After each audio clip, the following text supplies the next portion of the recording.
Now it's time for Toker Talk Radio, the voice of the marijuana nation. What are you people? On dope? Where you can toke. I inhale frequently. Or you can talk. I experimented with marijuana and didn't inhale. Or you can toke and talk. 10 federal criminal penalties for possession of up to 1 ounce of marijuana. While we talk about toke on Toker Talk Radio. So, by the way, when it comes to pot, if you're 40 years old, you live in a log cabin in Oregon, you got 12 giant pot plants in your backyard, have a ball. Live from beautiful Portland, Oregon at Rolla J Studios. Hey, this is great. Just not cannabis. Plus your calls live at 971-533-7111. They're walking on their pants with their cap on backwards, listening to Enema Man and Snoopy Poop Dog.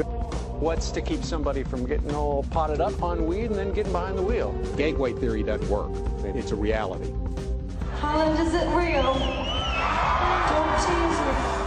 We're locking up people that take a couple of puffs of marijuana, and the next thing you know, they got 10 years. And now, here's your host, the guru of ganja graphics, the sultan of sativa statistics, and the worst nightmare of a reefer mad prohibitionist.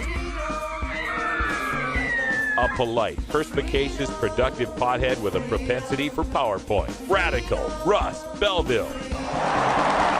Oh, thank you so very, very much. Welcome to Hour 2, Toker Talk Radio. It's 4:02 in the Pacific Time Zone. Getting ready for a nice 4:20 break coming up a little bit later. Did you get your Green Friday deals?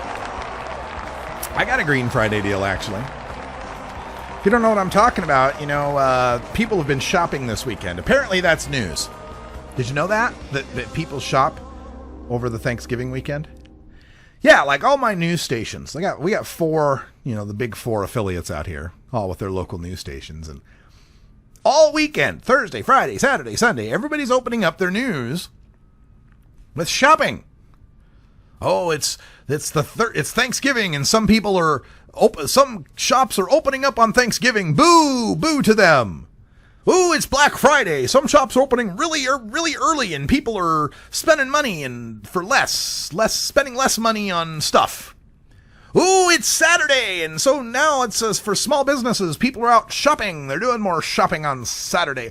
Ooh, it's Sunday. You better go out and get your shopping done. It's Sunday. And when did shopping become news, man?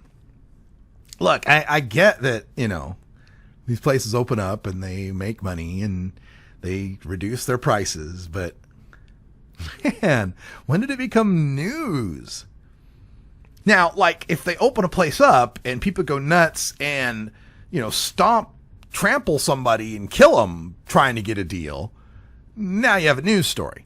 Some news happened. But shopping happening on Thanksgiving, hell, half of the TV reports I saw were like ads. They might have been ads, like an ad for Fred Meyer. Hey, Fred Meyer's opening up early. Boy, they're opening up. Get down to the Fred Meyer.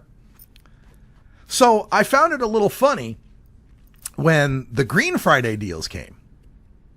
Green Friday, of course, was all these dispensaries and pot shops in Washington State and Colorado, and it happened in Oregon here too at our dispensaries, where they made massive discounts on, buy an ounce of weed for $50 kind of stuff, right? Pre-rolled joints for $2, whatever, like real cheap prices, and got people lining up, right? And so that actually got some news coverage. Here in Portland, we had some news coverage where they talked about these different local Portland dispensaries and some of the, Washington pot shops over in Vancouver that were going to have these big sale deals. And so I started reading some of the letters to the editor, and there were people who are pissed off, right? Oh, how dare you cover this? How dare you cover them selling weed and, destroying our fabric of life here and our quality of life. We don't want weed to be advertised. There shouldn't be advertising for weed. My God, won't you people think of the children? What if the children were watching the news and they saw that people were selling weed for cheap? Well, it's kind of ironic that you bring that up when, some of the rest of us are like, what about all the rest of the crap? The Chinese televisions and shit that we're selling for cheap? You didn't have a problem with it being free advertising for Fred Meyer. You didn't have a problem for it to be free advertising for Target or Walmart or Nordstrom's or whoever the hell. No problem there. But when it's pot, oh my God. Oh my God, we can't be advertising their Green Friday discounts. That cracked me up. It just cracked me up watching all of these pot shops getting basically free advertising on the local evening news. It's like their own system of capitalism is kind of working against them now, isn't it? Yeah, it's a legal product. We might offer it for sale sometime. That might get some news, and that just gets right around your little advertising restriction. I predict this will become a new method of getting the word out to people. Just always have some sort of newsworthy thing that gets you the free coverage. You want to start a new sale at your pot shop?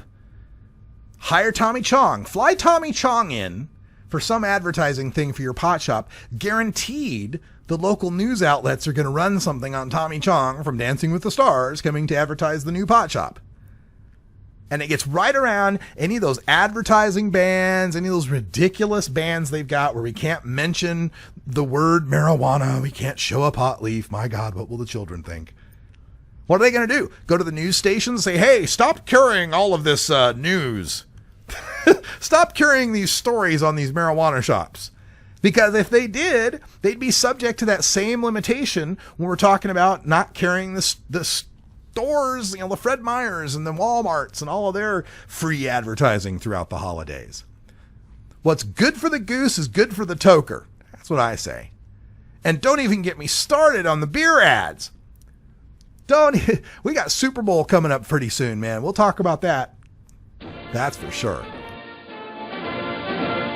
And now, a message from former President George W. Bush to remind the American people of our responsibility in our nation's war on certain American citizens using non-pharmaceutical, non-alcoholic, tobacco-free drugs. One major responsibility is to encourage people to use less drugs. That's right, America, use less drugs. Put down the Prozac, the Vioxx, and the Levitra, and turn to the herb. Use less drugs. Our national policy is no longer just say no, it's now just slow down. You get me too high. I overanalyze. If you've ever been too high, then you can sympathize. You get me too high. And I start to fly if I said some silly thing, and that's the reason why. 420 Radio, the world's voice of marijuana legalization.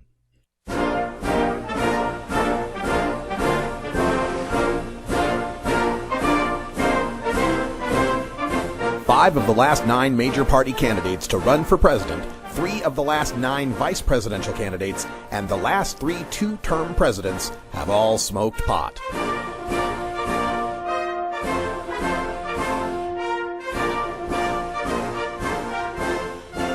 Marijuana, the gateway drug to the White House. This is the Russ Belville Show.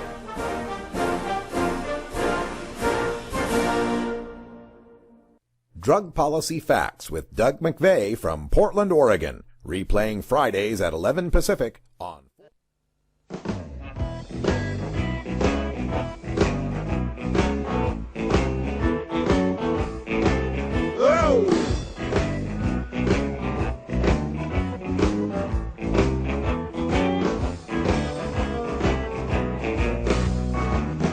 One bourbon, one Scotch, one beer.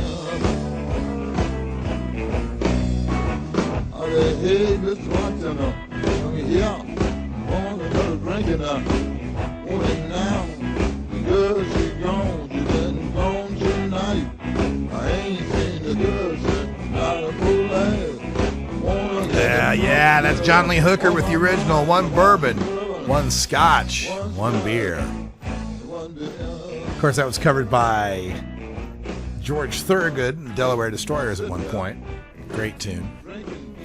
We'll talk a little bit about Idaho in this segment here. Of course, my friends at New Approach Idaho are gearing up to go for medical marijuana once again in the Gem State. And it consists of Bill Espenson, who a good friend of mine that I used to play music with back in the day. He was also the head of the 45th Parallel Dispensary and served 4 months in prison because he fought the law and the law won. And, of course, it also includes Sarah Frank from Moms for Marijuana International, who's now up in the Spokane area. But there are a lot of us who left Idaho who were, marijuana activists. And it's one of the sad things about Idaho is that if you poke your head up as a marijuana activist, you kind of make yourself a target. Lindsay Reinhart found that out. My friend Lindsay, who's got multiple sclerosis, she was the petitioner for medical marijuana the past couple of years. And, here's someone, you know how the folks that hate medical marijuana, they always think it's the camel's nose under the tent for legalization. It's just faked, just people faking a headache so you can fake a backache so you can get smoke some weed. That's a pretty general point of view in Idaho. But here's Lindsay Reinhart, someone that you could not in any way say is faking it, right? Multiple sclerosis is pretty objective, right? You can pretty much tell someone's got multiple sclerosis, right? So here's someone who's a perfect poster child for marijuana, medical marijuana in the state of Idaho. And the cops came and took her kids away. First opportunity they got, they came and took her kids away and used them as a way to squelch her activism. Well, it didn't work. She moved to Oregon, and she's very involved with activism still. And I know, like me, is probably very supportive of what's going on with New Approach Idaho. Because we want to see legalization in our home state. I've lived here now, coming up this January, just over the top of this next year. I've lived here in Oregon for 12 years. I moved here in 2003 because I discovered that you could.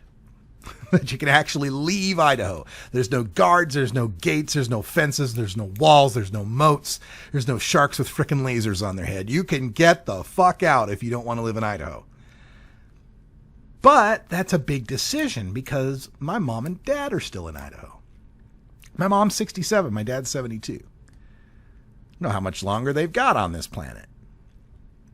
I've got 2 nieces who've grown up without me. My oldest niece is 19 years old. I left Idaho when she was, 7? And their sister was 4? Hardly even know these kids. All my friends that I grew up with, all the career I had as a musician, all the clubs I used to play, left it all behind. Because I was just sick and tired of being treated like a criminal. Sick and tired of always looking over my shoulder. That ice cold feeling in the pit of the stomach when you see that there's a car behind you and, oh my God, is that a luggage rack? Or is that lights? Is that a cop car that's behind me? Oh, do I have weed on me? Did I leave weed on me? Did I smoke weed earlier today? Do I smell like weed? Oh my God, what if he pulls me over? My registration's okay, but what are my taillights? Are my taillights okay? I don't know. Is my license plate light working?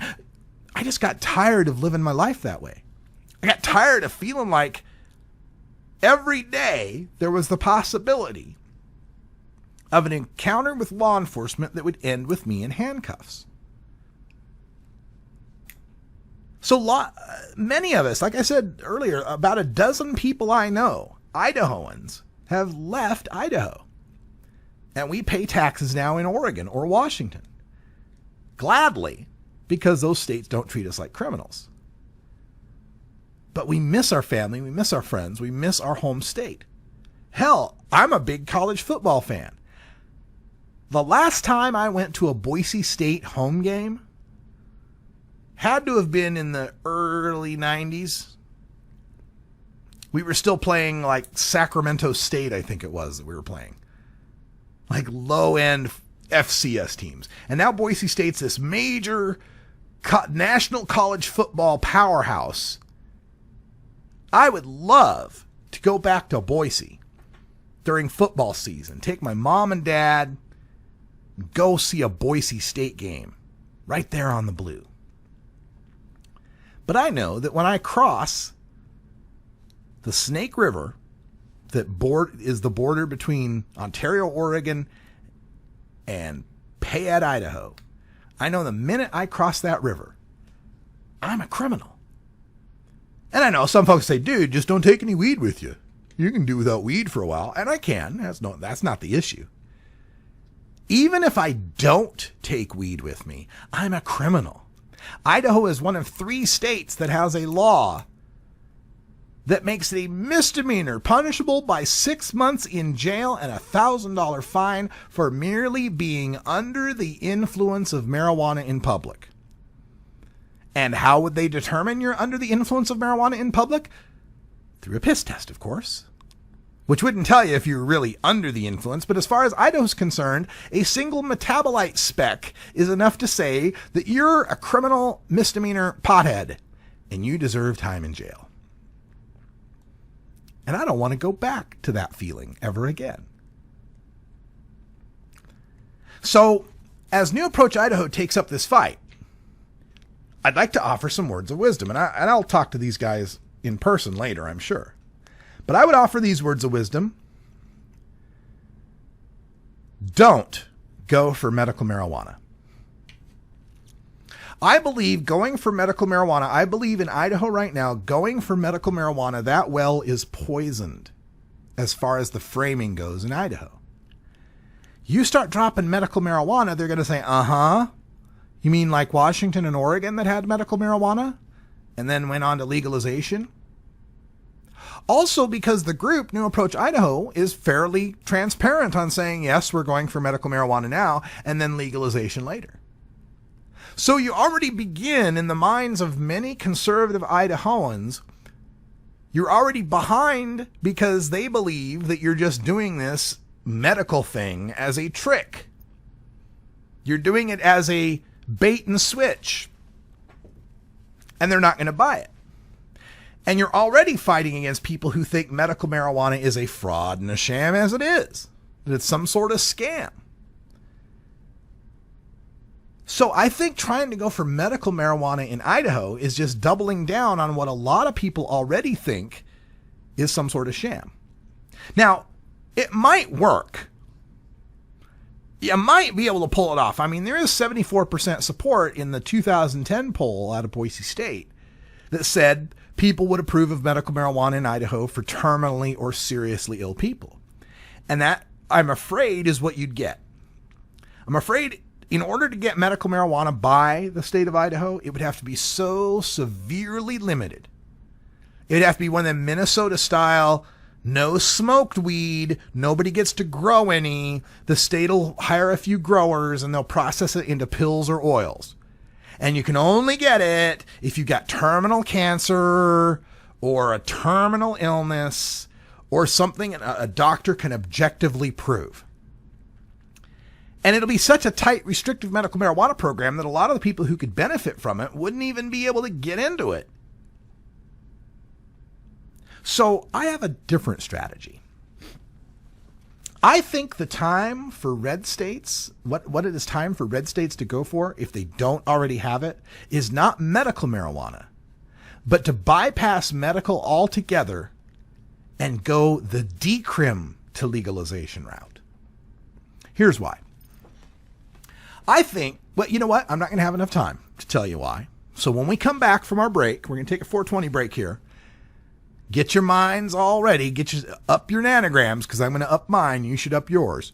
Let's get our nanograms upped and think about this in depth for a little bit. You know, Missouri is kind of trying to do the same thing. In the Show Me Cannabis people in Missouri are talking about, we're not going to go for medical. We're going to go straight toward legalization. I'm going to tell you why it's a better plan in these red states to go straight toward legalization through decriminalization than for them to try to attempt to rework the medical marijuana angle, because I believe the medical marijuana angle is about played out. And I believe that in these conservative states, it can only get more and more restrictive.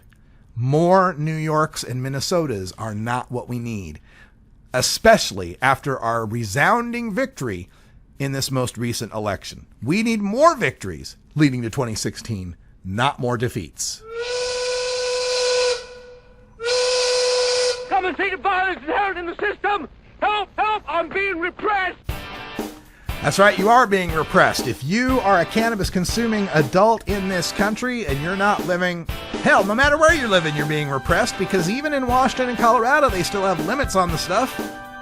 It's a long way to go from legality to equality, but we'll be with you every step of the way right here on the Russ Belville Show. It's 4:20.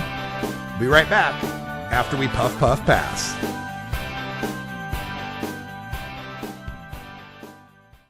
You can get 420 Radio on the go with our Shoutcast stream for all internet-enabled media players. Go to rad-r.us/420shout or just click the Shoutcast icon below the live radio feed at 420radio.org.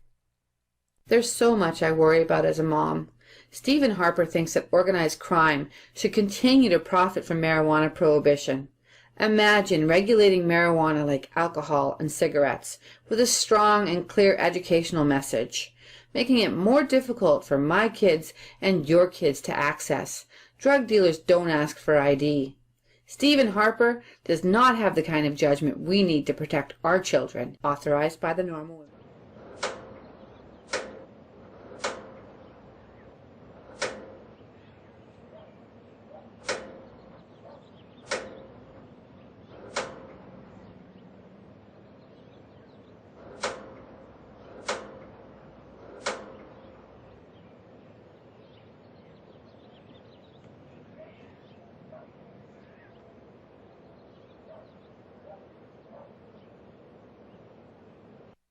Get.Buzz.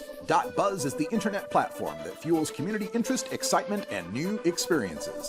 .Buzz is the premier online destination for internet users seeking the latest news on a variety of topics. .Buzz appeals to groups active in blogging, communications, journalism, advertising, and marketing. .Buzz offers registrants a stronger alternative to the shrinking namespace of existing top-level domain names, such as .com, .net, and .org. Get your name now at get.buzz.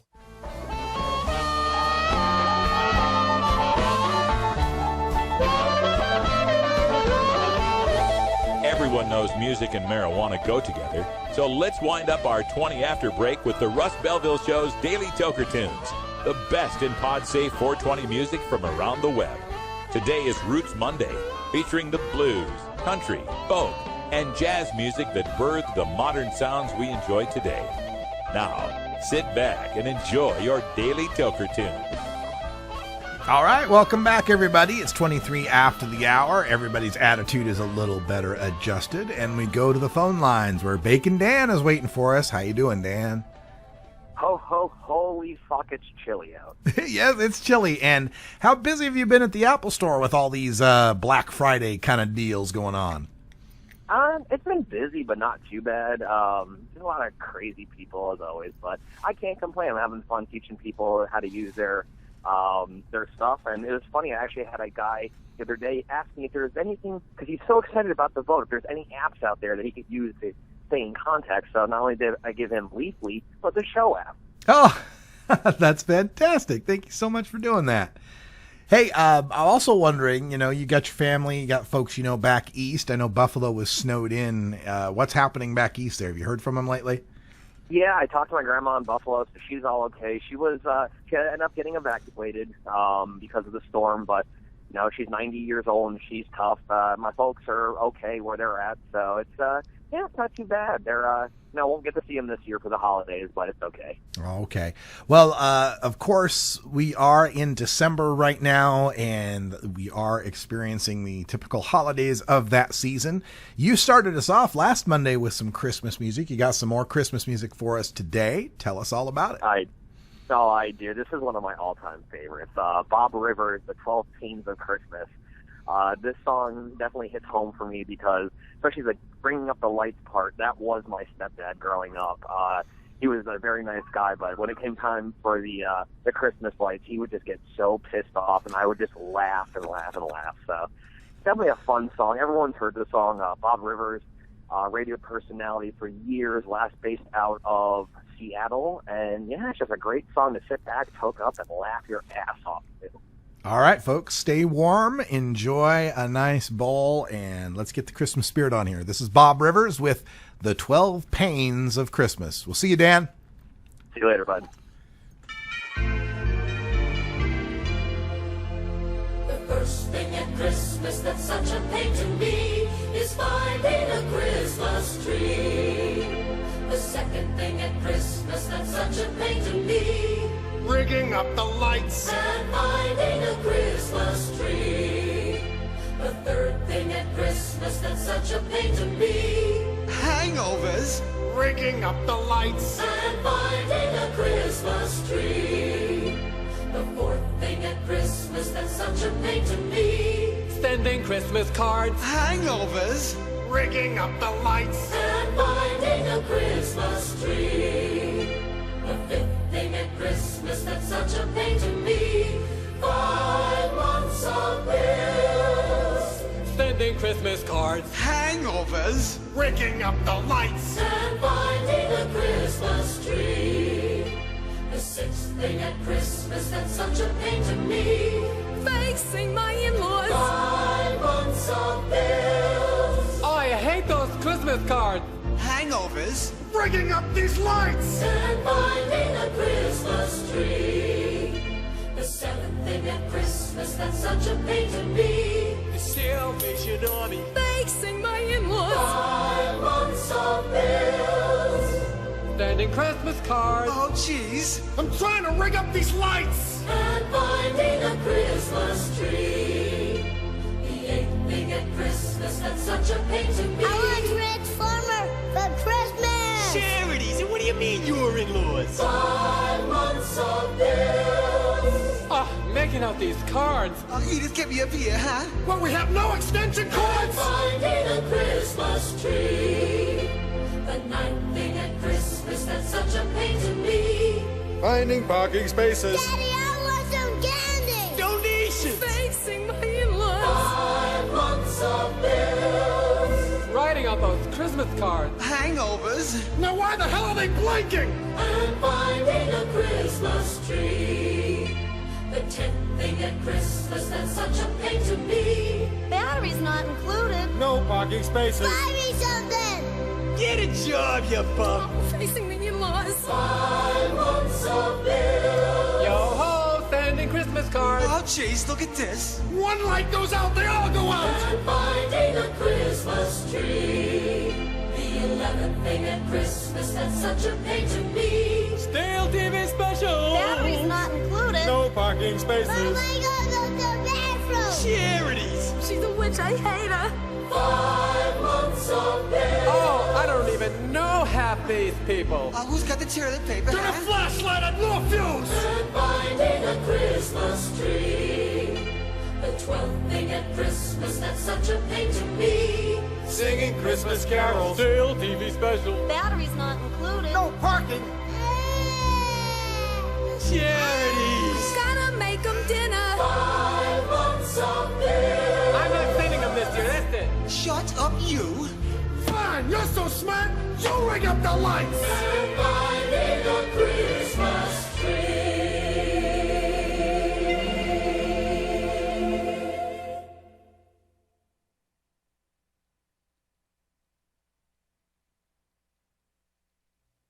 You can get 420 Radio on the go with the TuneIn Radio app for all mobile platforms. Go to rad-r.us/420tunein or just click the TuneIn Radio icon below the live radio feed on 420radio.org. The law offices of Omar Figueroa would like to remind you to stand up for your rights. If you're detained or arrested, treat law enforcement with respect and stand up for your rights by repeating, "I respectfully invoke all of my legal and constitutional rights. I do not consent to any search and seizure. I want to remain silent, and I want to speak with my attorney." Please contact the law offices of Omar Figueroa at 415-489-0420 or 707-829-0215 or on the web at omarfigueroa.com. Drug Truth Network Century of Lies, replaying Mondays at 11 Pacific on 420radio.org. Are you a hypocrite? If you live a closeted cannabis lifestyle, you are. Read about 7 people living a closeted cannabis lifestyle who are on the verge of coming out in The Hypocrites by Mara K. Eaton. Available at areyouahypocrite.net. You can purchase the book on Amazon and Barnes & Noble, also available on iTunes. Check out Mara K. Eaton on Facebook as well. Learn more at areyouahypocrite.net.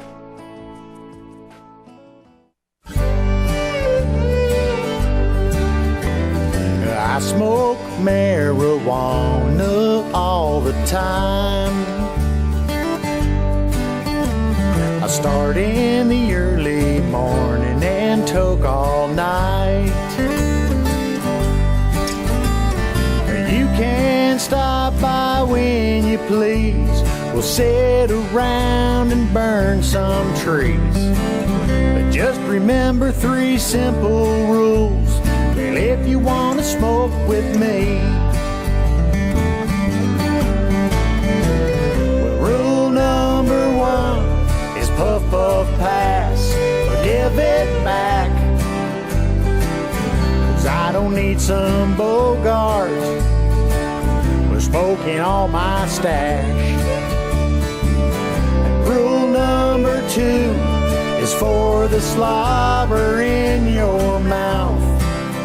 When you pass the joint, I don't want it dripping like a water spout. Listen up carefully as I explain rule number 3. If you ever get busted by police, but you don't know me. Oh, that's our friend Chief Greenbud with the 3 rules. You can find out more at chiefgreenbud.com. And before we get back into my ranting, I wanted to bring up this photo. This is from Portland, Oregon, and it's gone viral. And it's a photo of a 12-year-old Devontae Hart, a young African-American boy, hugging looks like a motorcycle sergeant, a police sergeant, still got his motorcycle helmet on.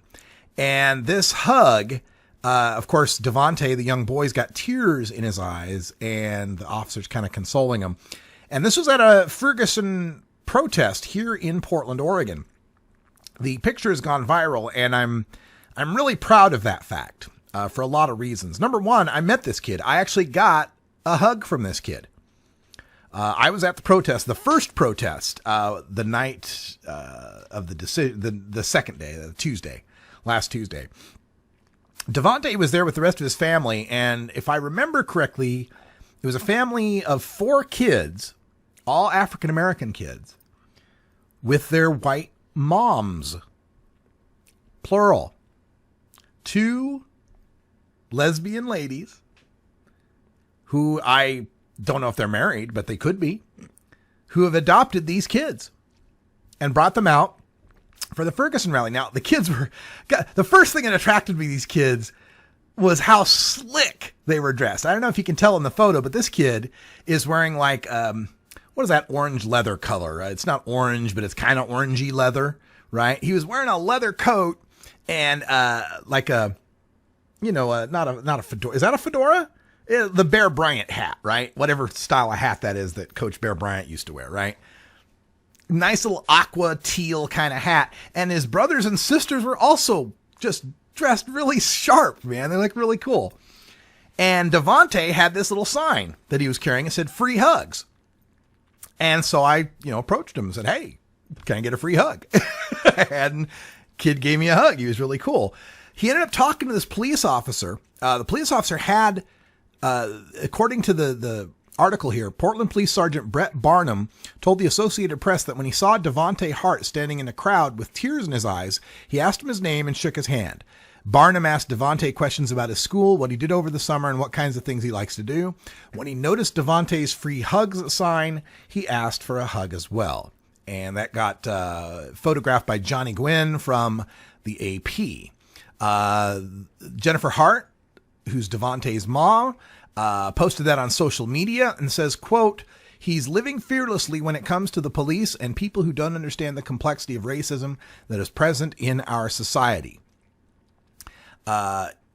When Barnum asked Devontae why he was crying, his response about his concerns regarding the level of police brutality towards young black kids was met with an unexpected and seemingly authentic, yes, I know.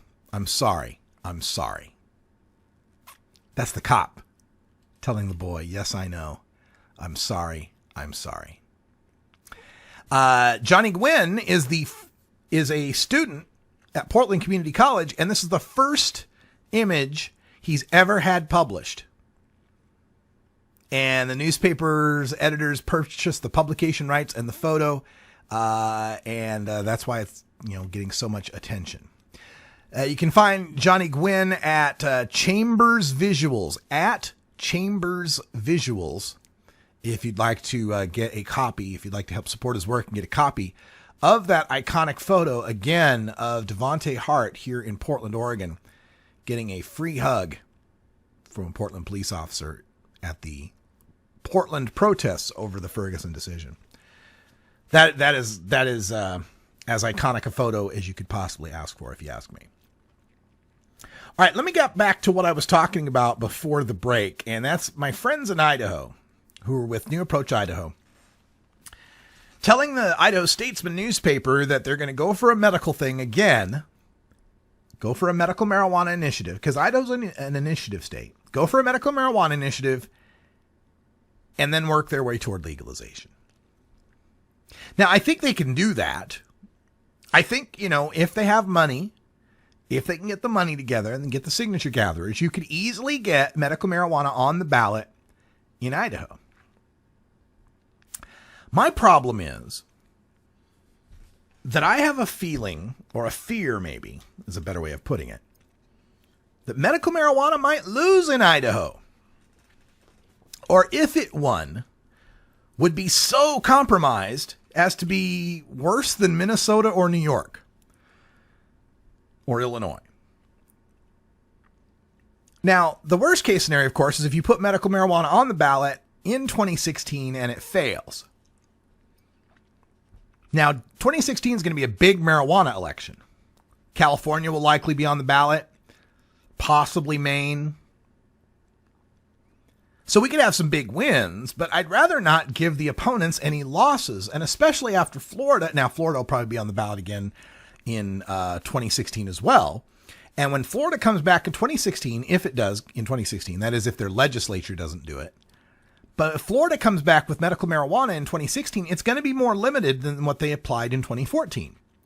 If Idaho comes forth with medical marijuana in 2016, it's going to have to be very limited to be able to get the support it needs. So there's got to be some point at which we ask, is there a point of diminishing returns when it comes to medical marijuana? Now, before you do that, you have to first make a very important caveat. If you're suffering a terminal illness, or someone in your life who's got a terminal illness or cancer or something like that, then the answer is pretty easy. You go for medical marijuana. Because any sort of medical marijuana that passes is going to take care of you, your terminal, or your loved one who's terminal or very seriously ill. So that's a given. You are going to support that kind of thing. And it's a given that any of the rest of us don't want to see people in severe pain or debilitation or terminal illness have to live without medical marijuana. That's not the point of the discussion. The point is looking at it at the long-term angle, and how do we get to legalization in a state like Idaho? Now, many people believe you do go through medical marijuana to get to that spot. I have a different idea. I think Idaho ought to go for decriminalization by initiative.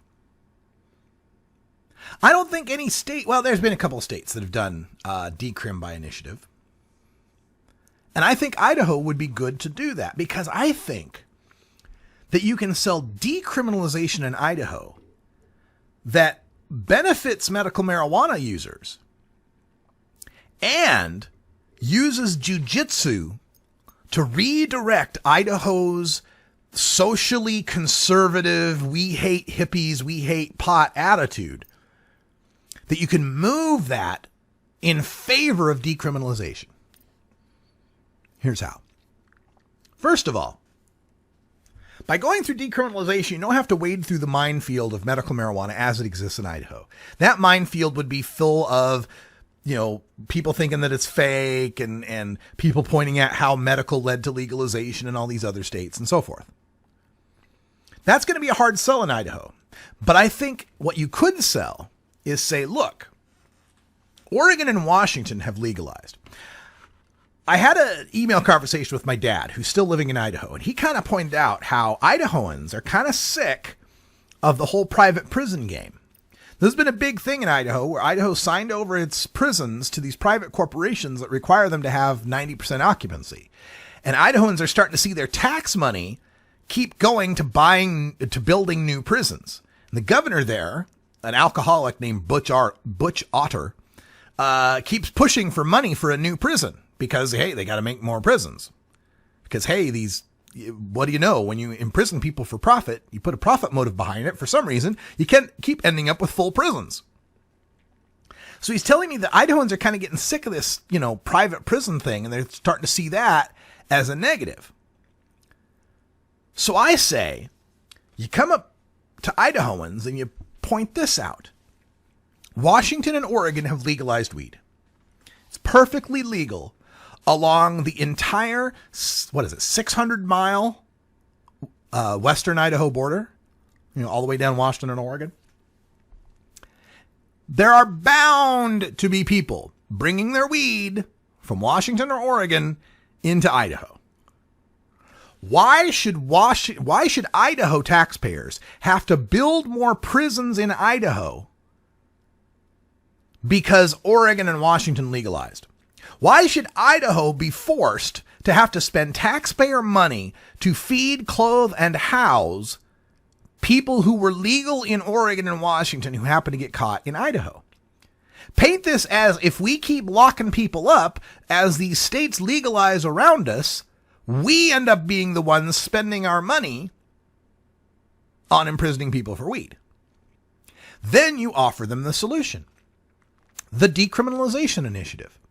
Make it so that you'll decriminalize up to a quarter pound of weed. I know that sounds like a lot, but you paint it like this. We'll decriminalize up to a quarter pound of weed. We'll make it a big fine, $500 fine, and it's only for the first offense. You get caught first time, first offense, $500 fine, but no criminal record, no sanction. Next time you get caught, it's still criminal. We can still bust you, but at least then the cops in Idaho who catch the occasional person traveling through with a personal stash don't have to immediately put them in jail and can make some money off it, can make $500 off it. By making it up to a quarter pound, though, here's my other catch. You include in this decriminalization initiative a way for seriously ill people to petition for a reduction or elimination of that fine and petition for a no first time only thing if they can show that a doctor has certified that their marijuana use is medical. So you get people who do want to support medical marijuana because they at least have some heart left to believe a cancer patient shouldn't be busted. But you get them to support that through, hey, as long as you're keeping it quiet and on the download, not getting busted with it, there's not going to be a problem with it. This decriminalization, if it were to take place in Idaho, would severely reduce the number of arrests for people getting misdemeanors in the state of Idaho for up to a quarter pound, would make money for the state of Idaho, and would give us that foothold to start working on legalization in the state of Idaho.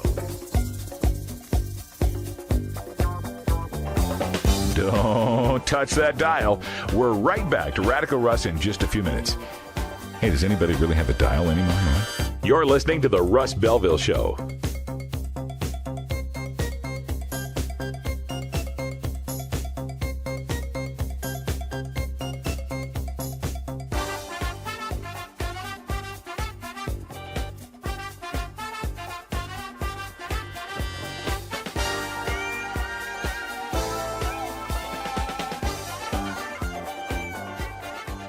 You can get 420 Radio on the go with the Ustream video app for Android and iPhone. Go to rad-r.us/420Ustream or just click the Ustream app icon for Android or iPhone below the live radio feed at 420radio.org. At Herbie's Cannabis Seeds, we pride ourselves on bringing you the best quality seeds from the world's most respected cannabis seed producers, all at the lowest online prices. You can find Herbie's Seeds at herbiesheadshop.com. All cannabis seeds are sold as souvenirs and as a means of preserving cannabis genetics. Herbie's Seeds in no way intends to condone, promote, or incite the use of illegal or controlled substances. We strongly urge all prospective customers to check their national laws prior to placing an order. Herbie's Seeds at herbiesheadshop.com. Proud sponsors of the Russ Belville Show.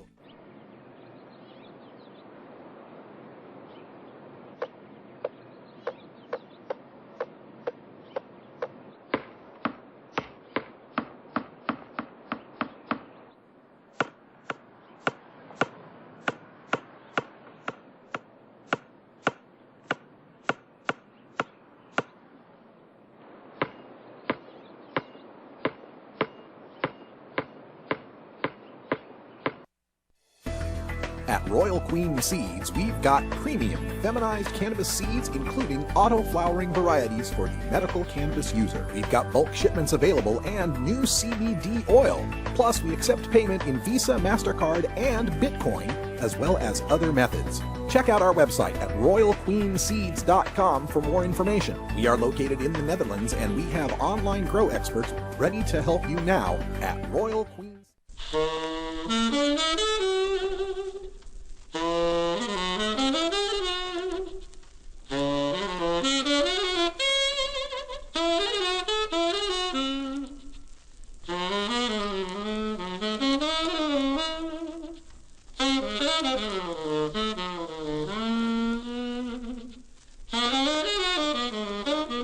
Welcome back, everyone. That's Coleman Hawkins with Picasso from 1948. Some good jazz for you. And a reminder that every Monday at 5 and 8 o'clock a.m. and p.m. Pacific Time, we've got an episode of the new Viper Hour for you in replay now. Play all sorts of great jazz, swing, and blues from what we call the Reefer Jazz era, when our American cannabis culture was just being formed, by the likes of Cab Calloway, Louis Armstrong, Mez Mesro, Gene Krupa, Ella Fitzgerald, Billie Holiday, and more. It's the new Viper Hour, Mondays at 5 and 8. All right, so for our last segment here for the day, I want to talk about a story that I've picked up in Reason.com, Reason Magazine. There's a growing awareness of police militarization in this country. People are starting to realize that, wait a minute, why does our small town police department dress up in army fatigues and battle armor, and why do they have an armored personnel carrier? Why is this happening? Why do our local police departments have military weapons? And of course, people have discovered that there's a program for this. Federal government takes this surplus stuff from the Pentagon and distributes it to police departments. And people are calling for this to be reduced. And the Obama administration has made noises about reducing this. But as things turn out, there's a report out on the New York Times, a headline on this, that says, Obama to toughen standards on police use of military gear. That sounds like a good thing. Why are these police using military gear? Let's make sure they have some tough standards. People noticed this, of course, from the Ferguson protests, as tear gas was raining down on protesters. By the way, tear gas is a banned weapon of war under the Geneva Conventions. You can't use tear gas in warfare, but apparently now you can do it on American streets. Anyway, the point of this little mini rant is the fact that while the White House is calling for tougher standards, they're not in any way calling for this program to be scaled back or reduced entirely. They still want to make sure the local police departments get their MRAPs and Humvees and military gear. They just want them to do a little more paperwork to have to get to it. Here's a quote from BuzzFeed, which brought this up. The administration is keeping its hands off the bipartisan militarization debate, which imploded after a brief surge of interest on Capitol Hill. Administration officials noted repeatedly that the vast majority of surplus military equipment sent to local police forces is not former combat equipment, and said they could not alter programs created by Congress. Oh, we can't do nothing. Congress made this program up, so we gotta let our cops get tanks. Asked about proposed legislation to limit the availability of military equipment to local police proposed by Democrats and Republicans in the House and the Senate, the official said the White House had not reviewed the bills, saying, quote, "I don't have a specific position for you. Our assumption is Congress has an intent here to support local law enforcement with the use of this kind of equipment. Our focus is on what kind of protections are in place to make sure it's used properly and safely."